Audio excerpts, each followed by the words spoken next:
ছেলে। জি মাদবর সাহেব। আমার এলাকা থেকে তুমি আকাম বড় কারণ কি?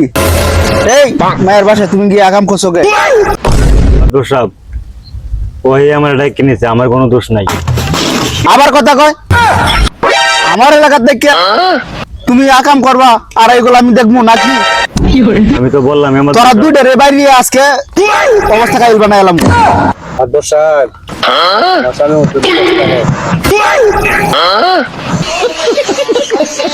এই ফুলারে দোষ, এই ফুলাই মনে আমার বাসায় গেছে।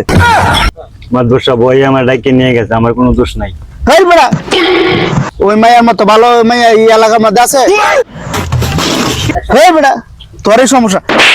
দেখ, আমরা করলেই দোষ, মাদবর সাহেব করতেছে, এটা কোনো দোষ নাই। মাদবর সাহেব, আমার বাসা খালি আছে, চলুন আমার বাসায় যাই গিয়া। আয় হো।